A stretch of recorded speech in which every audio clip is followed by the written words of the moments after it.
ल अब चाहिँ यो खाएर हामी एकदम A1 ज्यान बनाउँछौँ। अथवा हात खाइकन देख्न सक्नुहुन्छ कस्तो हुन्छ। ल हेर्नुहोस् है, एकदम तातो पनि छ, एकदम मिठो।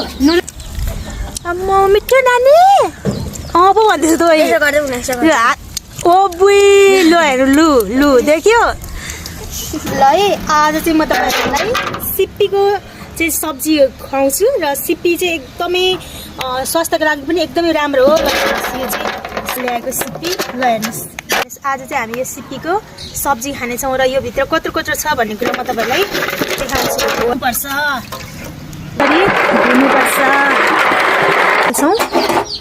ल यहाँ हाम्रो बहिनीहरूले खोजेर ल्याएको पाकिसकेको छ। हाम्रो चाहिँ यो पाकिसकेको छ। यी वाट पारेर यस्तरी निकाल्ने हो।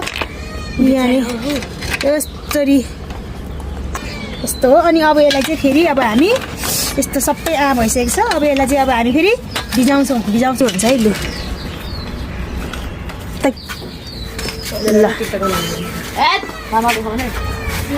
ए हाम्रो गाउँको भुन्टुरुहरू हेर्नु नै तपाईँ पकाउने एकछिन भाउ चाहिँ निकाल्नु त। लु आची गु लु अब भने चाहिँ अक्टोपस जस्तै भएको छ। प्याज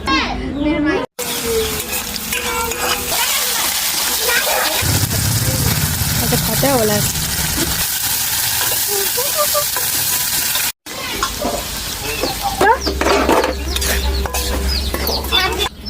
ल यता म अब भने सिप्पी पाकिसकेको छ र यसलाई म खाएर ट्राई गर्दैछु। देख्न सक्नुहुन्छ कस्तो हुन्छ। ल हेर्नुहोस् है, एकदम तातो पनि छ,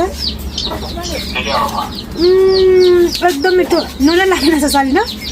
ल सिप्पी रेडी छ है। अब एउटा चाहिँ उयो बसेर फोटो मात्रै। ल फाइनली अब यो चाहिँ पाकिसक्यो। है ढ्यान्डुन हामी चाहिँ यहाँ भुइँमा बसी अब चाहिँ हामी सिप्पीको मासु खाँदैछौँ। सिप्पी हो यो चाहिँ। ल हेर्नुहोस् बब्बाल छ। यो खानु चाहिँ किस्मतमा लेखेर आएको हुनुहुन्छ। हाम्रो गाउँको छोरीचोरी जसले बिहे गर्छ भोलिको दिनमा हाम्रो यहाँ भविष्यको हिरोइनहरू हुनुहुन्छ। भोलिको दिनमा हाम्रो गाउँमा जो ज्वाइँ हुन्छ उहाँहरूले चाहिँ सिप्पीको मासु पनि खान पाउँछ। यो चाहिँ एक पिसको 1 करोड पर्छ है। एक पिसको 1 करोड। यो एकचोटि खायो भने यसमा चाहिँ यस्तो बाहुबली जस्तो ज्यान आउँछ। स्किन पनि चमकदार हुन्छ, दाँत पनि हाम्रो जस्तै सफा हुन्छ। ल खाऊ त तिमीहरू झिक्दै।